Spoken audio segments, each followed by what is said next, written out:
Hey guys, it's Mengerink here from Mengerink Chrysler. So today I'm going to walk you through the steps that you need to take to pair your phone to the Bluetooth stereo in your car. Now, on each brand of vehicle, it's a little bit different, but the basic concept is all the same. So we'll start with the phone.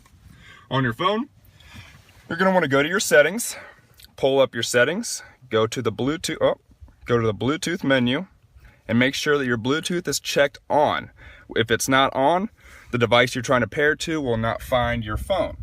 So once you have that turned on, you're going to want to go onto your console, and there's a couple different ways you can do it. You can go to media, you can go to phone, or you can go to settings. Now if you click phone, it'll automatically prompt you to pair a phone. You will then click yes. It'll come up with a PIN number showing you what it needs to match up on your device. Now if you look on your device, it'll be searching at the bottom for the devices. See how that just popped up right there? Uconnect. Now that's Dodge's brand. Other brands will be different. Buick has the IntelliLink, Chevy has theirs, and Ford the same. They're all a little different, but pairing is the same. So you will click on that. It will come up. It'll ask if this number matches that number on your screen, which it does. You will hit pair on your phone, and then you will hit yes on your screen. Pairing is in process. Then it'll ask you for the calling.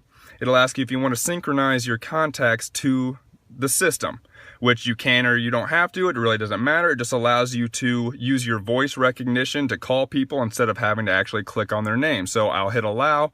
It'll automatically synchronize all my contacts, and boom, I am paired. So hit OK. Comes up for Siri since it's an iPhone. Hit the X there. It's currently downloading my contacts right now.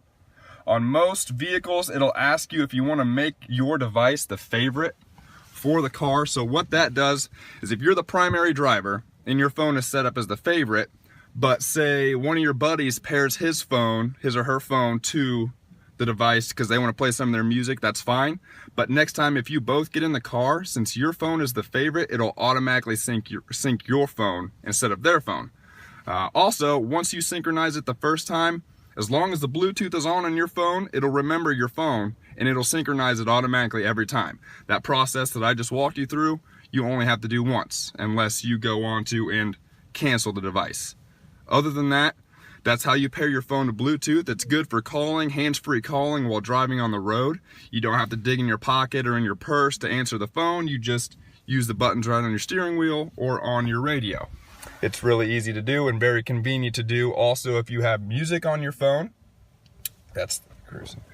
Also, if you have music, that's to answer and end calls right here. You can't really tell, but there's a green and red phone button there. Also, another good thing to use your phone for is music. If you have music downloaded onto your phone and you don't want to use a CD, because a lot of newer cars don't have CD players anymore. So if the music is on your phone, if you have a Bluetooth phone, you can play your music right through your stereo. So there's a lot of perks and convenience features to having that Bluetooth device synchronized to your stereo, and that's how you do it. So if you have any more questions about that or any other questions about a vehicle, really, give us a call here at Mengerink Chrysler and we can help you out with anything you need. Thanks.